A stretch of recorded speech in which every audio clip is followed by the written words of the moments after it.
So a lot's been going on recently. It recently broke in The Hollywood Reporter and Variety that studios were considering developing little fan focus groups in order to avoid backlash from fans, as become increasingly prominent in the online sphere over the last few years. And you don't really need to do all that much research to know what I'm talking about. The various reaction videos to every new piece of casting, the backlash Star Wars especially has faced, but even Rings of Power, Marvel, Disney with The Little Mermaid, all these backlash incidents have caused studios to take pause and go, wait a second, how can we avoid another disastrous PR situation? Of course, the articles do temper the knowledge that these fan backlashes are from a very small minority of fans, and the majority of people don't follow any of this drama, but hey, actors are being threatened, people are being harassed online. Clearly, something needs to be done in response to this. One possible option, create superfan test focus groups to discuss a film before it's released. These focus groups will then determine the path through which the script and direction and even casting may take moving forward. And one particular fan, Endymion TV, who I understand is a YouTuber, and has no connection whatsoever to Sailor Moon's Endymion, has suggested that YouTubers such as Nerdrotic and The Critical Drinker be given the keys to the kingdom, be allowed to create scripts for the big Hollywood system, because, as Endymion puts it, this will earn them millions. You sure about that? You sure about that? You sure about that? I have some thoughts, as you can very well imagine, about this topic. But let's break it down a second. First off, some articles have proposed that Disney is struggling with Star Wars. That appears to be the big reason why these focus groups are necessary. So the first question should be, is Disney really struggling with Star Wars specifically, since that's the big focal point for a lot of this discussion? The second discussion should be, are fan focus groups a bad thing? And what should those focus groups be like? And the third most important thing, is it a good idea to give YouTubers that are critical of media the keys to the kingdom of scripting? In particular, Nerdrotic and The Critical Drinker. We're going to cover all that and more. But let's get started. Now, the first question is Disney struggling with Star Wars? Well, in a recent investors' hostile takeover event, it was revealed that Disney has made about $12 to $14 billion in revenue from Star Wars, based on its initial investment of $4 billion. I think it's successful, and it's undeniably successful at this point in time. This takes into account the films, television, Disney Plus subscriptions, merchandise sales, and the parks, of which Galaxy's Edge has proven to be one of the most successful new additions to the Hollywood studios since its inception. Granted, there have been a lot of misfires as well, such as that hotel that Jay Nicholson did a fantastic video on. I can add nothing to that, but they have been misfires, undeniably so. The problem with Disney and Star Wars is a matter of content versus focusing on a few key things. Under George Lucas, Lucasfilm produced very few pieces of media. Fans always asked for more. There were several canceled TV shows that Lucas was working on before he sold the rights to Star Wars.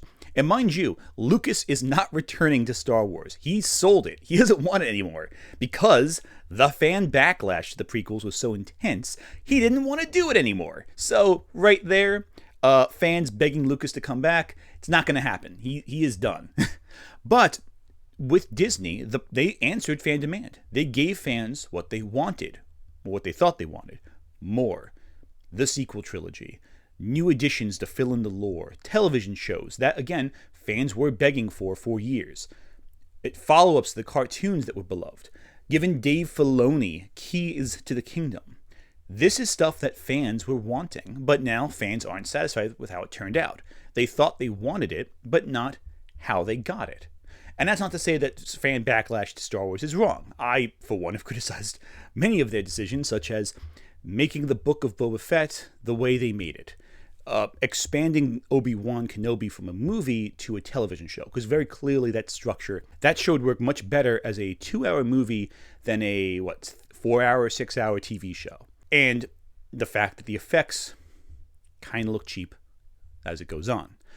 However, a lot of fan backlash is focused on casting, specifically the casting of minorities in key roles. I mean, I definitely had fun playing a particularly challenging game of Spot the White Guy with this trailer, because damn man, this one shows enough to fulfill Disney's entire DEI quota for the next 2 fiscal years. For example, check out this collection of Jedi Padawans and see if you can identify the one demographic that's mysteriously left out.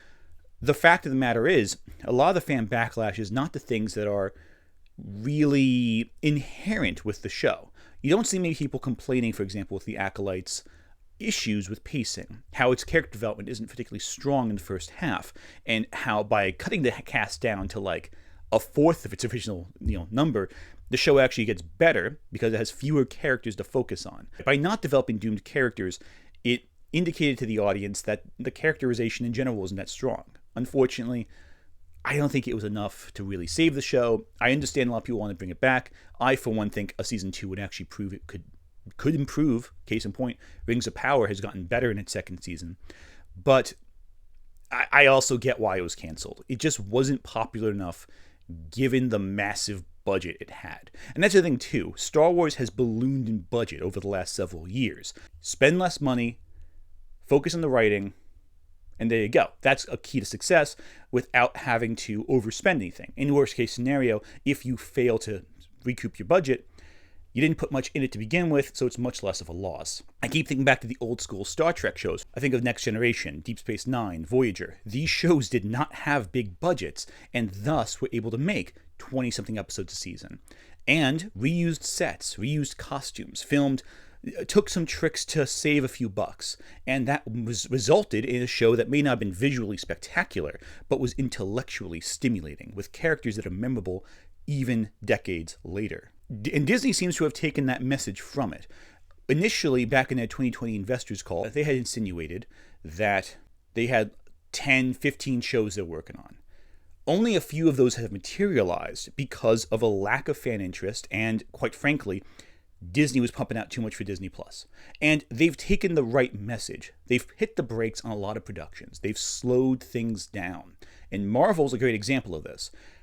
A year ago, people were claiming it was the end of Marvel. Now, however, people are discussing that Marvel has gotten its groove back.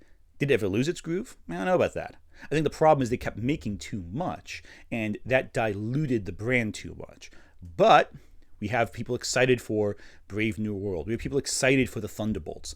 Deadpool and Wolverine is one of the most successful films around. But the question then becomes, are the focus groups necessary?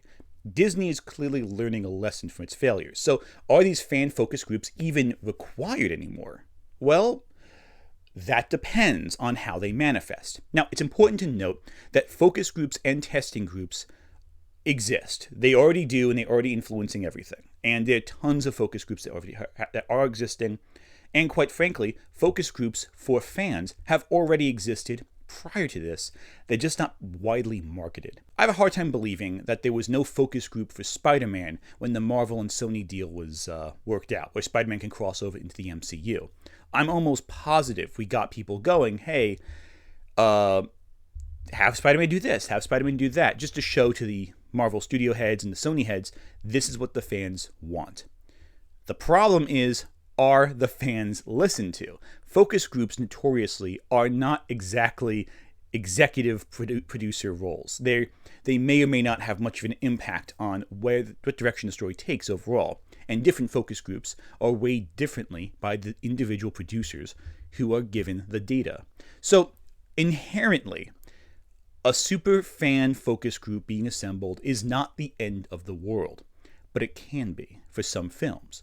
There are many films out there that are damaged by audience responses.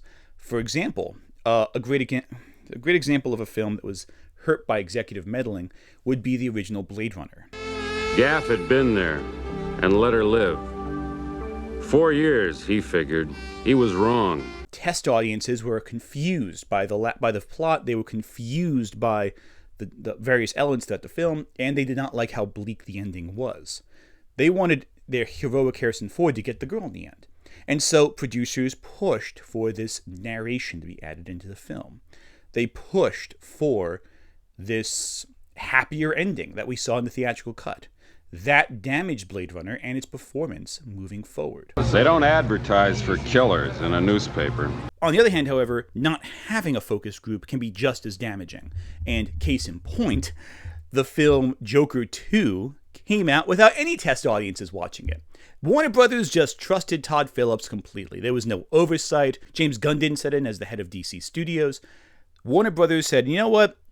You're doing all right, Todd Phillips. Your last Joker was successful. You can go ahead without anyone stopping you. And he did just that. And I think the cinema score and the box office this weekend speaks for itself.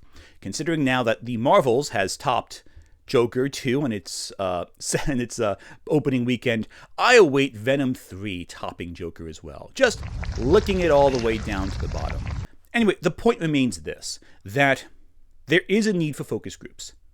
Should the studios assemble these focus groups? Well, there's actually very little monetary proof it'll benefit studios in the long run. There are various films that exist out there that were mainly for the fans. Scott Pilgrim, Dredd. These are last 15 years. Films that were just directed at the fans. They were made for the fans, and neither of them were profitable. Scott Pilgrim has a cult following that has become very, very vocal, as has Dredd, but neither film made enough money to justify the studios for more, especially Dredd, which I think really suffered.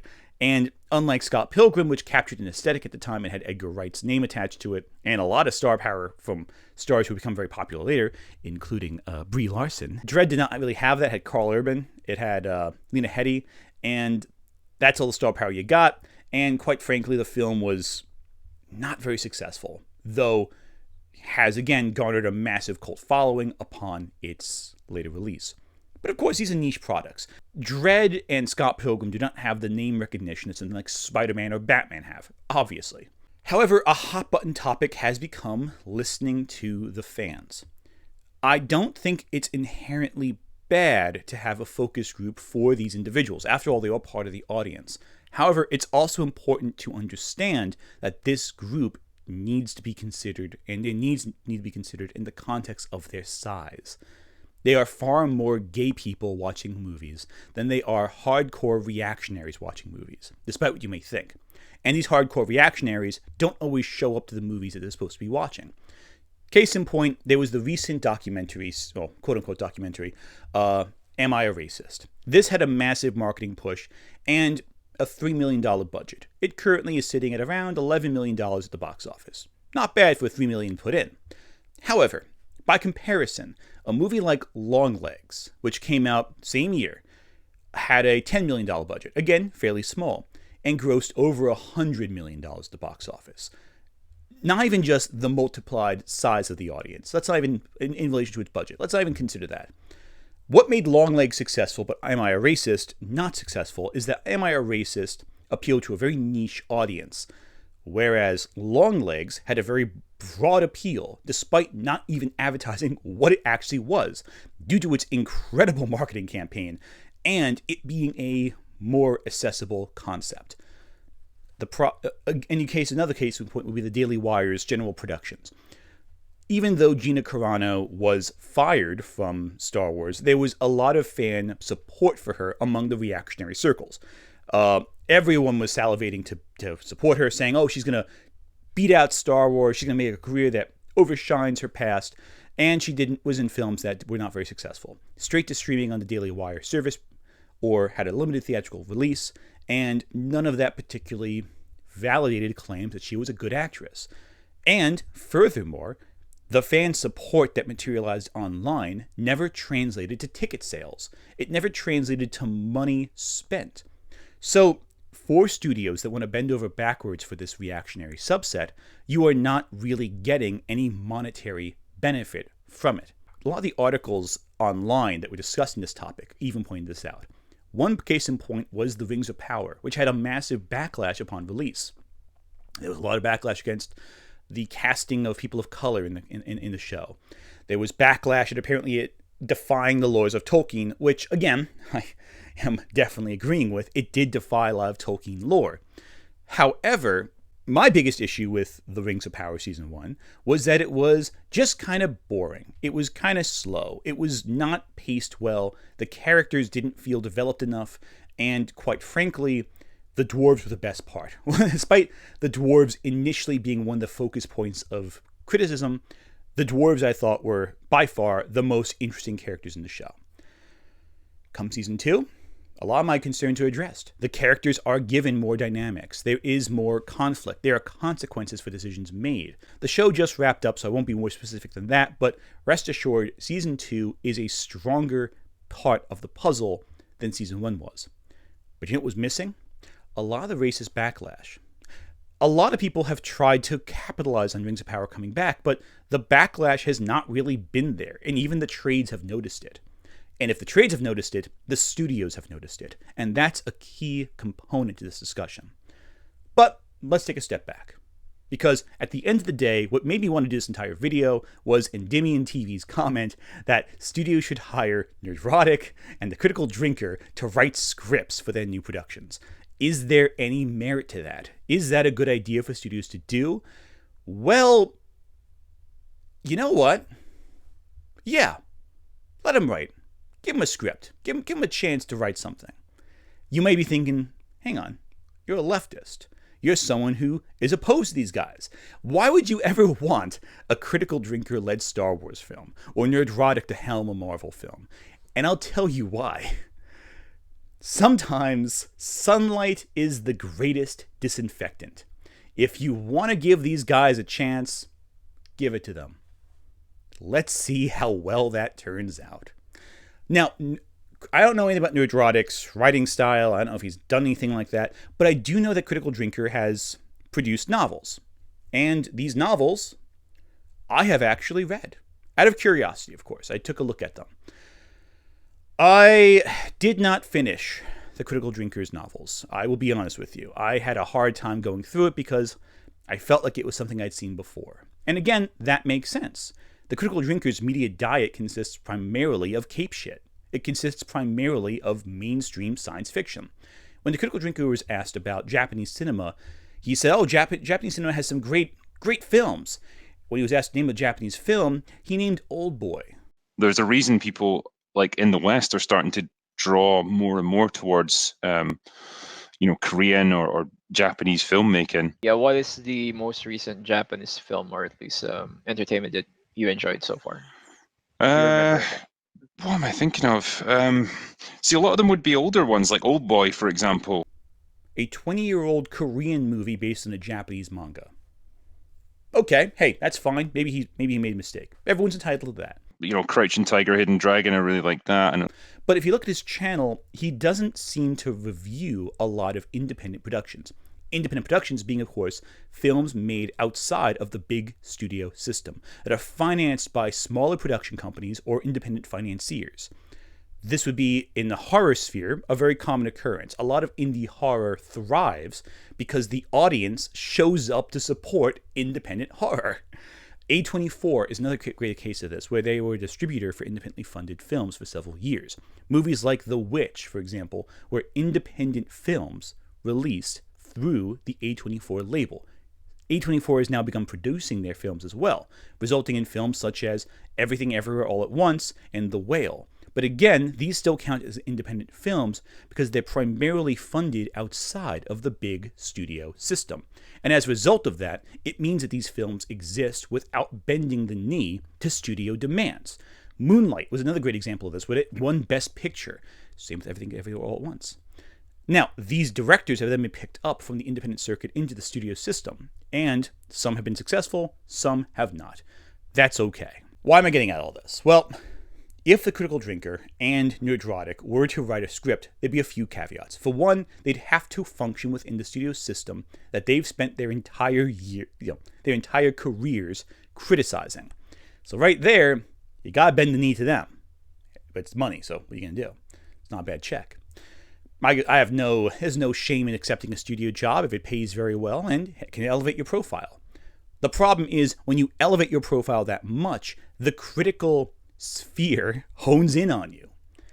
A lot of people in that circle were very critical of film director Chris Stuckman for directing a film. He wrote it, he directed it. It has not come out yet, but I'm curious about the film itself.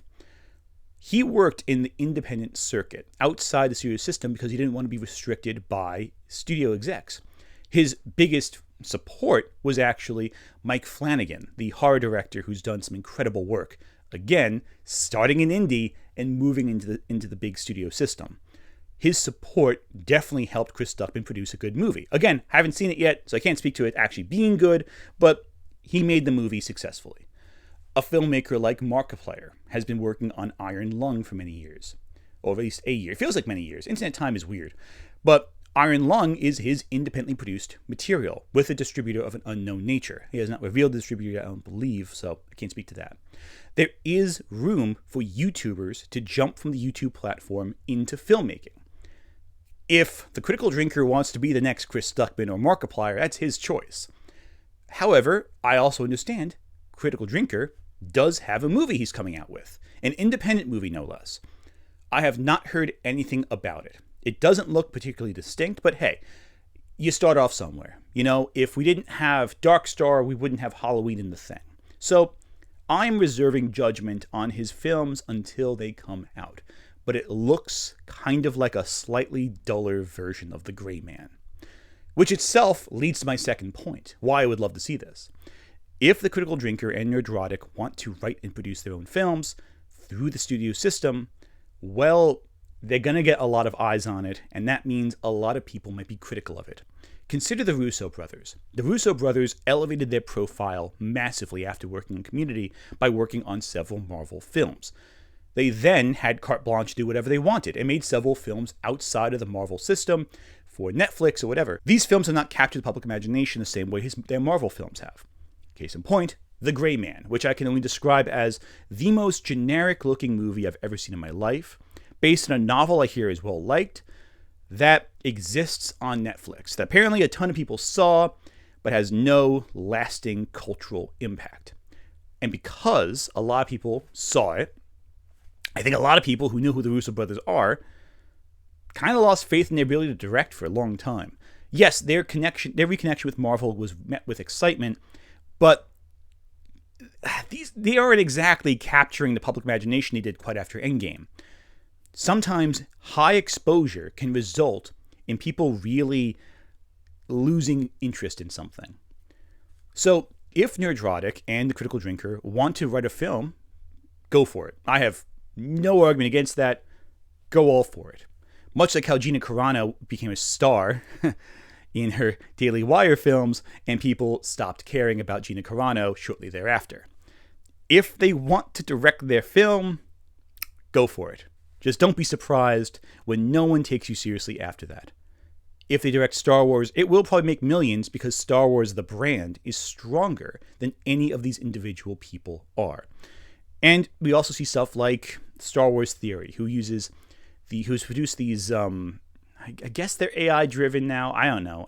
I thought initially they were like using special effects and all that, but apparently I'm being told now it's AI stuff. I don't really pay attention to his material all that much. I think that if he wants to jump in to do his own Star Wars thing or have his fan productions become canonized, again, the problem is it may appeal to his direct audience, but there's no guarantee it will capture the interest of a general audience. Because the majority of audiences who watch Star Wars, they're not hardcore Star Wars nerds. They don't know any of these characters beyond Han Solo and whoever's on screen at that moment.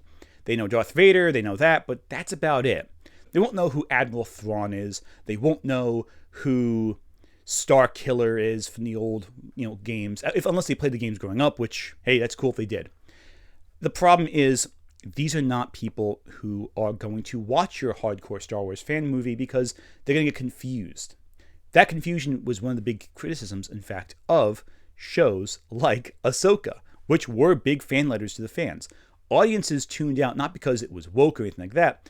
It's because they had no idea who these characters were. Sabine, who's Sabine? Half the people who watched these shows did not watch Rebels. That was a show for kids, by their perception. Again, I'm saying it was a great show, but their perception, it was a cartoon on Disney XD, so it's for kids. That's the public perception. So they never watched it.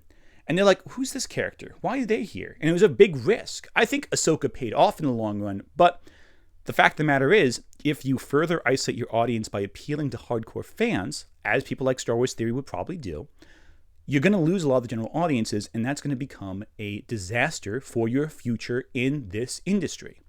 So again, to recap, is Disney struggling with Star Wars? I think so, but I think they're making decisions that can illustrate that they can turn it around.